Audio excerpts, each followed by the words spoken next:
Hey, it's Rachel. I know I haven't posted in a long time. Sorry about that. Simple reason, this isn't my garden anymore.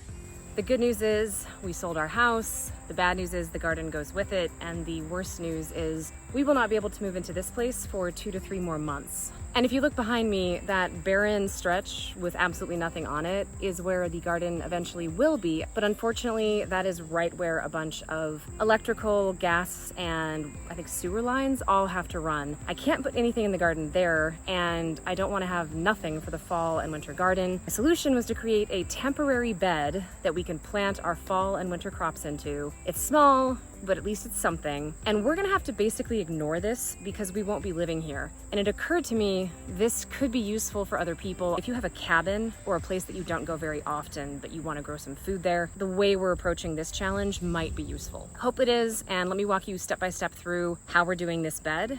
There were 7 steps to this, and yours would be the same.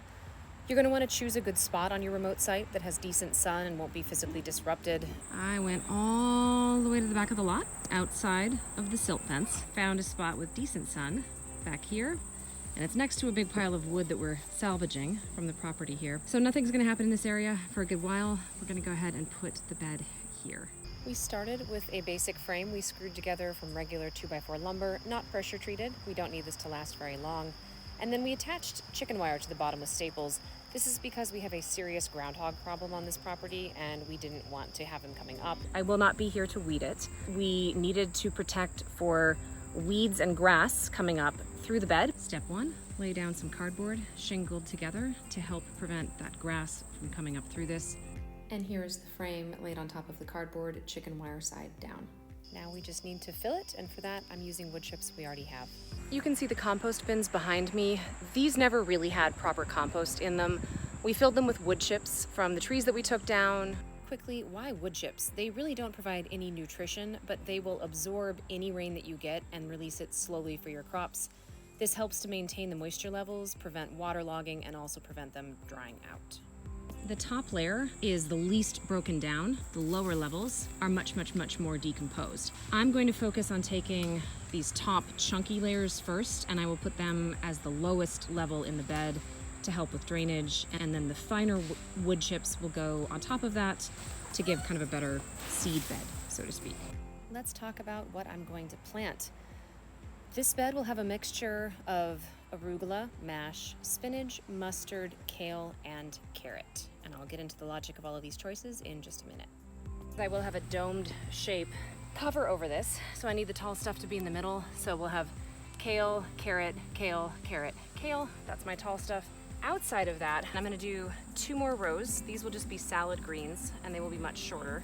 For these, I am doing a mixture in each row of something that is not cold hardy and something that is. The ones that are not cold hardy are arugula and spinach. They'll definitely die when it gets super cold, but they grow pretty fast. And so 1 row has arugula, 1 row has spinach. Each of those seed tapes, I mixed in something that is more cold hardy. The spinach has red mustard mixed with it, and the arugula has mash mixed with it. Those take longer to get going, but then they will survive the cold winter. So I think of the arugula and spinach as a fall crop and the red mustard and mash as a winter crop. When the arugula and the spinach die back, effectively the seeds are thinning themselves. So I've created a pretty closely spaced seed tape with the idea that half of them are gonna die when it gets cold. We mentioned wood chips have really no nutrition, so you're going to want to add a slow release fertilizer because you will not be around to add it manually at a remote site. Put the kale in first. These are heavy feeders and there is no nitrogen in here. I'm gonna take these, plant them in these paper pots that I just folded and just put them straight into the hole. But before I drop them in, I'm going to pour a generous dose of blood meal in here. Into each of these planting holes. Work that in a little bit. And as this kale starts to grow and bust out of this paper pot, its roots will encounter that nitrogen and hopefully help balance out the nutrients and help feed the plant. Also ran a thin line of blood meal into the trenches where I will be putting my seed tape with my salad greens at the edges of the bed. And then for the carrots, I did something different. I'm worried about germination here. They can be a little finicky. For the carrots, I've put worm castings into the trench first, then I put down my seed tape with my carrots, and then I topped it off with even more worm castings to really try and help get a good germination here, since I won't be around to fuss with it. And then I put a 2x4 on top of that to weigh it down. I will be back at this site in a couple of weeks, and at that point I will remove the 2x4 and hopefully we will have had a good contact with the soil and good germination. Last, we do need to put some animal protection on this. This includes cabbage moths because they are still active, rabbits, and deer.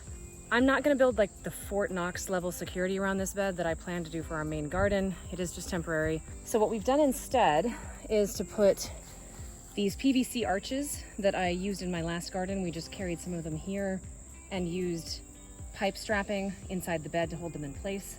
And then I have my same insect floating row cover that I use in the main bed, but here I did a kind of a DIY project at home, and I sewed some chain all around the bottom edge of that netting to help just weigh it down and hold it in place.